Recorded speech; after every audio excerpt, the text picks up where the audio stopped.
มาสงค้ามาสงค้ามาสงค้ามาสงพ่อแม่พี่น้องเฮามาสงใต้ก็เขากูก็กูก้นค้ามาสงตั้งเสียงค้าฮักกูก็ค้ามาสงค้ามาสงค้ามาสงค้ามาสงค้าทำได้เสียงก่อนต่างมันไปมีเสียงมันฮือทำได้กำกันไงมาสงค้ามาสงค้ามาสงค้าติงติงต้องต้องไปยินฮะมาสงค้ามาสงค้ามาสงค้ามาสงค้ามาสงค้ามาสงค้ามาสงค้ามาสงค้าทำได้ก่อน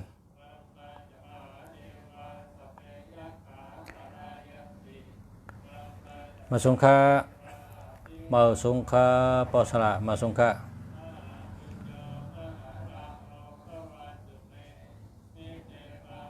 ทำได้ต้องยินเสียงฮะ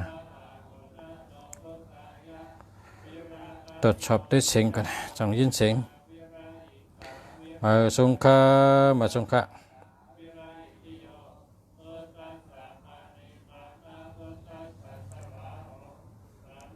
ยินยาวค่ะเอาค่ะจ้ามาค่ะยินจมนำค่ะ กูก็กูก้นค่ะยินจมค่ะ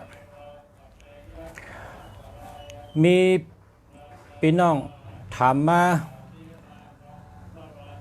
เตซื่อกาเตซื่อกาเตซื่อลดหลงโกนวันหังเตซื่อสีอีหังลีนะครับว่านะ โกนวันสังเตซื่อสังโกนวันสังเตซื่อ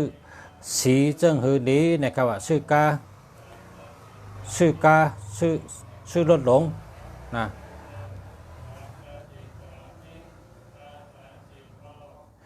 เวอร์โทมีคาฮามีคาเวอร์โทมีคาเวอร์โทมีคาปักคาไรเวอร์มองคนปักคาไรเวอร์ลีมาค่ะมีเบอร์โทรหลีหาเงินไงก้ามาสงค่ะยินดีครับเมื่อในเตมาลาดลองสีปุนดาเตซื่อรถยนต์สีปุนดาเตซื่อกาสีปุน ปุนดาซื่อรถใหญ่นะรถใหญ่ฮะกาห้องว่ากาเนี่ยเนาะกำนำในเปิดห้องว่ากาคำพองห้องว่ารถใหญ่คำพองห้องว่ารถยนต์นะสีวันหังโหลเจ้าสีจังหือหลีวันเหลอ เจ้าสีจังหืออ่ำไรเมื่อในห่างแฮนมาแล้วค่ะเมื่อในห่างแฮนมาแล้วค่ะปุนตาเตมาต่างลาดปันปอเมพี่น้องเฮาผู้ถ่อมยินเฮาเขาลูกวันติดอันตั้งค่ะวันติดผู้เหลอเพอเกิดวันอาทิตย์ค่ะจ่องเข้มค่ะนะอันนี้ถามเขามาเนาะกำกับด้วยปันเมื่อเหลือในฮอปันสีบุญตาเตชื่อกาเนาะก้นเตชื่อกาเพราะว่าปีในเตได้ชื่อกานำมาปีในปลายหมักมีหลีการเงินดีการงานดีเตได้ชื่อกาเตได้ชื่อลดหลงเตได้ชื่อเวอร์ เตได้ชื่อกาหลงห้างเผยห้างมันยาค่ะก้นเกิดวันอาทิตย์ค่ะมีพี่น้องถามเขามานำหนะย้อนเขามานำหนะก็เมื่อไหร่มาลัดปันตั้งเจ็ดวันค่ะลัดปันตั้งกะตั้งกูก็ก้นเกิดวันอาทิตย์วันจันทร์วันอังคารวันพุธวันพฤหัสวันศุกร์วันเสาร์วันราหูกูก็กูก้นเฮียก็ถอมมาห้างเผยมันกว่าชื่อกันละกะชื่อกากะชื่อรถเครื่องกะชื่อรถยนต์กะชื่อก็ไรสีอันติแมนเจ้าเก่านั่นนะเพราะเจ้าเก่านุ่งเพราะเจ้าเก่าใส่แมนสีบนไหนก็เตะขึ้นใหญ่มาสูงเตะอยู่ดีกินหวานเตะมีลาบหลีเมตตาหลีกับสืบการงานก็เลยหลีเหตุงานก็เลยเงินดีเลยอยู่ดีกินหวานเลยตัวเกี่ยวเจอเกี่ยว ไล่ตั้งหักหลีไล่ก้นดงจอยแถมไล่ลองกับสืบการงานการเงินหลีลองกับสืบก้นก้อนหนึ่งและก้อนหนึ่งก็เตะขึ้นอย่ามาสูงไงเตะกับสืบกันเป็นเมตตาต่อเมตตาหักต่อหักลองหาใต้ก็หาใต้ก็หลีก็ญาใต้ก็หลีหาโผหลีก็เลยโผหลีหาเมหลีก็เลยเมหลีหาใต้ก็หลีก็เลยก็ใต้ก็หลีหาเงินก็เลยเงินหาการก็เลยการเฮ็ดสังก็หมันเฮ็ดสังก็ขึ้นเฮ็ดสังก็อ่องเฮ็ดสังก็สั่งถูกสั่งต่อเพราะว่าสีแม่นนะสีในก็แม่นตาเพอตามันขนาดเนาะคนวันติดเจ้าสีสังคนวันจันทร์เจ้าสีสังเนี่ยทำด้วยกันนะ คนวันอาทิตย์ค่ะคนวันอาทิตย์คนวันอาทิตย์ในประกาศชื่อลวดชื่อกาเอาสีคำนะคนวันอาทิตย์เจ้าสีคำสีเหลืองอันนี้แม่นนามเต้ๆคำเดียวปรากฏวันอาทิตย์นะสีคำสีเหลืองอันนี้เลยแม่นนามคำเดียวคำในสีเงินสีคำสีเขียวนะเพราะเป็นสีเขียวซ้ำอยู่ดีกินหวานค่ะนะแต่คนวันอาทิตย์อยู่ดีกินหวานเพราะเป็นสีกำมะเขือนะเพราะเป็นสีกำมะเขือสีก้อนไผ่สีเหลืองจะในก็แมนกันตั้งคนวันอาทิตย์เลยว่าลาบดีเมตตาดีการงานดีการเงินดีการกับสืบก็ดีเหตุการณ์ก็เลยเงินดีค่ะขึ้นอย่างเมื่อสูงค่ะตัวเกี่ยวใจเกี่ยวค่ะเมตตาดีค่ะกำในสีอันห้ามเจ้านะ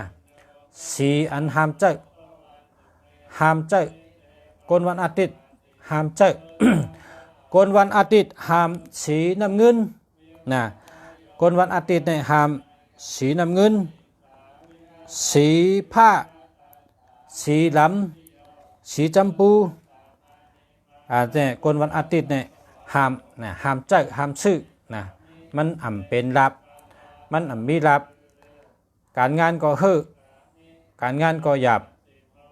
การเงินก็หยาบตั้งหักก็หยาบการกับสืบก็หยาบเฮ็ดสังก็อ่องมันนะเพราะว่าสีมันแม่นเนาะพอสีแม่นบัดนี้ก็เฮ็ดสังก็อ่องเฮ็ดสังก็มันเฮ็ดการสังก็ขึ้นใหญ่เหมือสูงเฮ็ดการสังก็ตัวเกี่ยวใจเกี่ยวรายเงินดีรายการดีอยู่ดีกินหวานตัวเกี่ยวใจเกี่ยวตัวข้ามฉะใจข้ามฉะอันนั้นเป็นเพราะว่าสีมันแม่นเฮากำลังสืบมาถึงวันจันทร์ครับคนวันจันทร์ สืบตั้งแต่ในก่อนในแต่คนวันจันทร์ครับปุ่นแต่คนวันจันทร์เขาโลเลยเจ้าสีอันแมนเขาเต้ๆได้สีขาวนะสีขาวสีคองสีเขียวอันในปุ่นแต่คนวันจันทร์หลีเต้ๆครับเหตุการณ์ก็ขึ้นหาเงินก็เลยนำหาคำก็เลยคำหาเงินก็เลยเงินหาตั้งหักก็เลยตั้งหักเหตุการณ์เฮ็ดต่อก่อมันเหตุการณ์ขึ้นใหญ่เหมือนซุงครับคนวันจันทร์เสื้อสีขาวสีคองสีเขียวอันนี้หลีเต้ๆนะพอเหลือสีขาวสีคองสีเขียวยาวก็เหลือเท่านั้นก็มีสีเงินนะสีเงินสีมนสีส้มสีเหลืองสีผ้าแต่ในสีน้ำเงินจะได้เข้มหมดครับ คนวันจันทร์กำในคนวันจันทร์ในห้ามเจ้านะคนวันจันทร์ห้ามเจ้าคนวันจันทร์ห้ามสีคำนะคนวันจันทร์ในห้ามสีคำห้ามสีเหลืองห้ามสีหลำนะคนวันจันทร์ กำในสืบก่อแท่งโกนเกิดวันอังคารโกนเกิดวันอังคารจำผู้เลยเผยเกิดวันอังคารให้เจ้า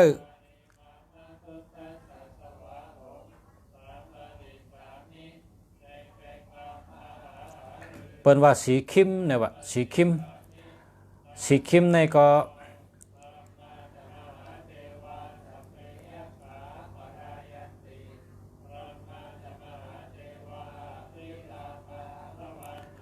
สีคิมเนี่ยเหมือนเจ้าหนัง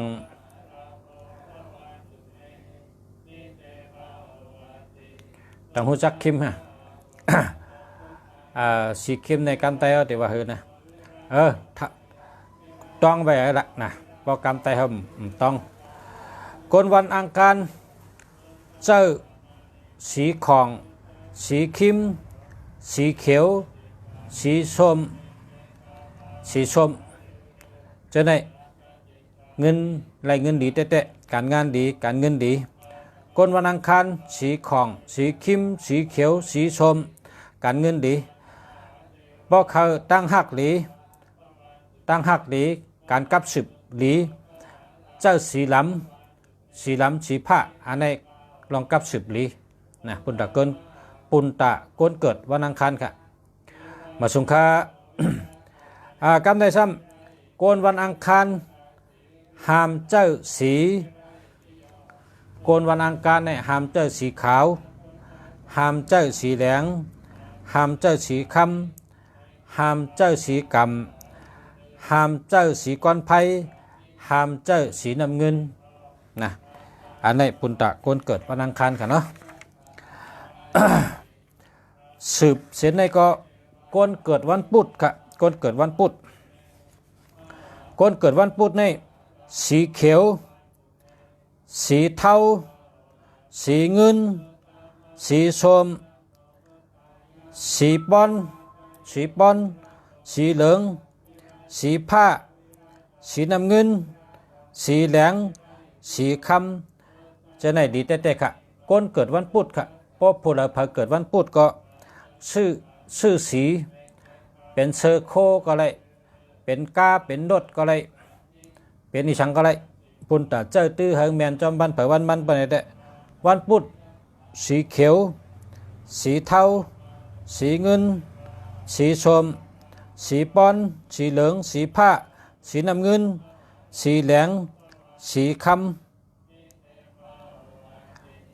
สีขาวนะสีขาวเนี่ยดีเลยเปิ้ลนะคนเกิดวันพุธเนี่ยสีขาวเจ้าสีขาวเนี่ยแห้งเลยเปิ้ลเฮอเฮิงขึ้นเยอะเฮอเฮิงนะโกนวันพุธห้ามเจ้าโกนวันพุธห้ามเจ้าปุณตะโกนเกิดวันพุธห้ามเจ้าสีหลำห้ามสีของนะโกนเกิดวันพุธเนี่ยห้ามสีหลำห้ามสีของกำเนิด10กว่าแจ้งก้นเกิดวันพัดผู้ใดเผยเกิดวันพัดค่ะก้นเกิดวันพัดเจ้าสีสังการสีชมหมักจอกสีเหลืองสีหลำสีผ้าสีน้ำเงินสีแหลงสีคำสีขาวสีของสีแหลงสีเขียวอันไหนดีเต้ๆค่ะคนเกิดวันพัดเขานะเพราะคนเกิดวันพัดคนเกิดวันพัดห้ามเจ้าปุณตะคนเกิดวันพัดเขาห้ามเจ้าสีกำห้ามเจ้าสีปอนเงินห้ามเจ้าห้ามสีกำห้ามสีปอนเงินกำใน10กว่าแท่งคนเกิดวันศุกร์ค่ะคนเกิดวันศุกร์คนเกิดวันศุกร์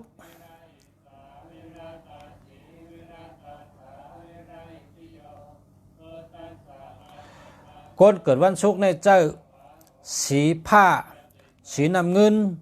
สีขาวสีของสีคิมสีเขียวสีส้มจะในขึ้นใหญ่มาทรงเต๊ะๆค่ะลาบก็ดีการงานก็ดีการเงินก็ดีตั้งหักก็ดีโตเกี่ยวใจเกี่ยวเฮ็ดต่อก็มันเฮ็ดการสังก็ขึ้นใหญ่เฮิงเต๊ะๆค่ะคนเกิดวันศุกร์ห้ามเจ้าสีแหลงคนเกิดวันศุกร์ห้ามเจ้าสีหลำคนเกิดวันศุกร์ห้ามสีหลำสีแหลงสีคำสีเทาสีมงนะคนเกิดวันศุกร์ในห้ามสีหลำสีแหลงสีคำสีเทาสีมงสีมงในพวกเราสีกำมะเขือนั่นห้ามเจ้ากำใน10มาก้นเกิดวันเสาร์ค่ะก้นเกิดวันเสาร์ก้นเกิดวันเสาร์ในเจ้า สีป้อนเงินสีหลำสีกำสีเทาสีเหลืองสีคำเจอในหลีเต้ๆค่ะคนเกิดวันเสาร์พอเราเกิดวันเสาร์นะเจ้าสีป้อนเงินสีป้อนคำสีหลำสีม่วงสีกำสีเทาสีเหลืองสีคำดีเต้ๆค่ะกำในก้นเกิดวันเสาร์ห้ามเจ้าก้นเกิดวันเสาร์เขาห้ามเจ้าห้ามสีคองห้ามสีเขียวห้ามสีขาวห้ามสีส้มสีเหลืองในห้ามค่ะห้ามเจ้าสีในก็มันเหมือนเข้าหันอันมัดดอกใส่ตาเขานั่นเพราะเป็นสีเหลืองก็สีเหลืองมัดดอกใส่เพราะเป็นสีเขียวสีเขียวมัดดอกใส่มันอยู่ที่สีอันเขาตัวแมนให้ได้ขึ้นมัดดอกใส่ตาเขาเพราะฉะนั้นเพราะว่าใครเจอให้มันแมนเกิดวันเกิดเผยวันเกิดมันในก็ถ่อมด้วยนะ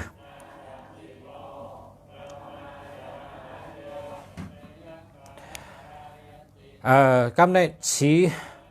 ลัดยาวกว่าอ่ะกำในเพลินกินข้าวนะเพลินกินข้าวในเอากินเพลินใส่กินเพลินอันมนนะมันอันมนในเป็นถัดคำนะอันมนในเป็นถัดคำเพราะว่าก้นเฮินเขามีหลายก็เขาหลุดเลยกินเพลินอันเขาเป็นเพลินมนเพราะว่าเพลินมนในเป็นถัดคำนะ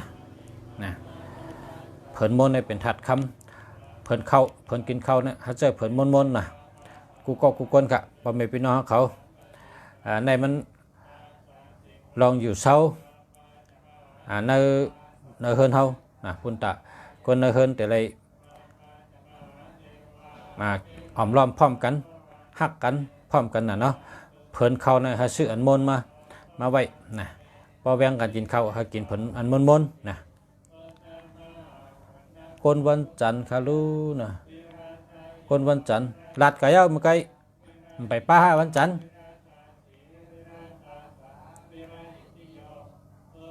วันจันทร์ป้ามาไก่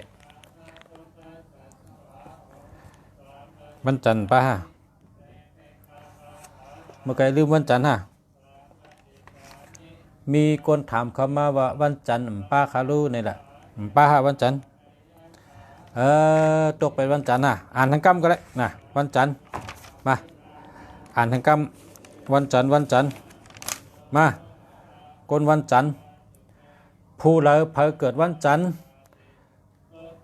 ชื่อกาชื่อรถหลงรถเครื่องชื่อโคเครื่องใจโคตื้อสีคนเกิดวันจันทร์สีอันดีมันนะปัจจัยเอาหลีมีมังกรหลีเตะคนวันจันทร์สีขาวสีคองสีเขียวสีป้อนเงินสีเทาสีส้มสีเหลืองสีน้ำเงินสีผ้านะคนเกิดวันจันทร์เจอในดีกว่าอันค่ะกำในคนเกิดวันจันทร์ในห้ามสีคำห้ามใจสีคำสีแหลงสีล้ำห้ามใจค่ะนะครับเมื่อกี้ตกขนาดกันต่อครับว่าอ่านตกมีกองถามเขามาว่าวันจันทร์ป้าว่าอ่านป้าเนาะค่ะ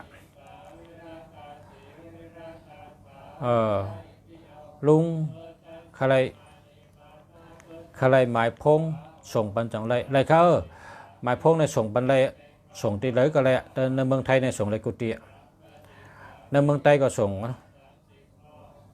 เมืองใต้อันอยู่จำเดียนดินใช่ไหมนะ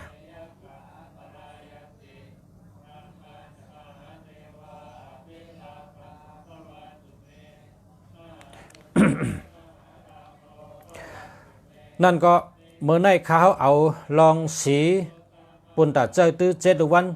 วันติดวันจันทร์วันอังคารวันพุธวันพัดวันศุกร์วันเสาร์สู่เจ้าไล่กัดเต็มทนค่ะเนาะนะไล่กัดเต็มทนเพราะนั้นก็เอากัดตัวเหวก็เลือกเอาห้างเผงมันกันตีเจ้าสีสังห้างแมนเท่าเนี่ยถ่อมตัวเหวก็เอากัดเจ้าตื้อห้างเป็นพรดีปุ่นตาตัวเจ้าเก่าห้างเผงมันค่ะ ย้อนสู้ให้กูก็ขึ้นเยอะมาสูง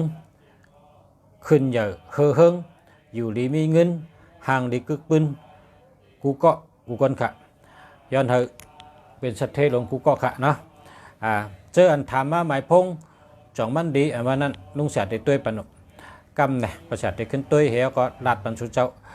เวอร์โทรเผยดีเวอร์โทรเพิ่มดีเวอร์โทรดีหากมีเงินมีคำนะเวอร์โทรอันดีมีเงินมีคำใน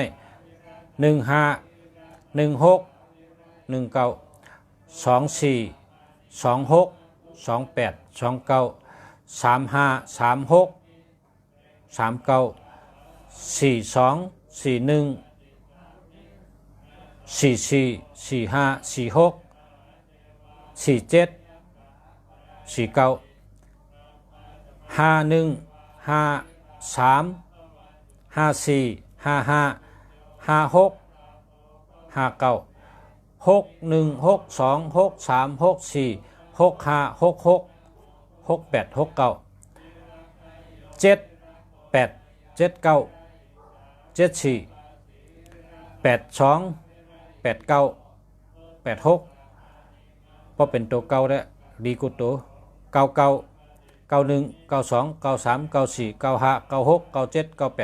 ดีกว่าตัวพอเป็นตัวเก่าอันนี้เป็นตัวดีมันเพราะว่าอันเดอร์ละอันเต็มดีเนี่ยก็มีอยู่6ตัวอันเต็มดีเนี่ย1 2อย่าไปเจอ1 3อย่าไปเจอ1 8อย่าไปเจอ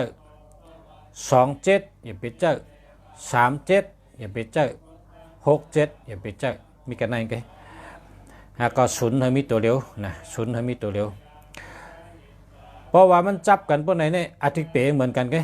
1 2 2 1อย่าไปเจอ1 3 3 1อย่าไปเจอ1 8 8 1อย่าไปเจอ2 7 7 2อย่าไปเจอ3 7 7 3อย่าไปเจอ6 7 7 6อย่าไปเจอแล้วก็ศูนย์มีตัวเดียวกันนะเพราะฉะนั้นก็ได้ว่าแคมเดียวกันเนาะมาส่งค่ามาส่งพ่อแม่พี่น้องเขากูก็กูคนค่ะย้อนสู้ให้กูก็นอนรับพันดีขึ้นอย่ามาส่งอยู่ดีมีเงินห่างดีกึกปืนกูก็กูคนค่ะมาส่งค่า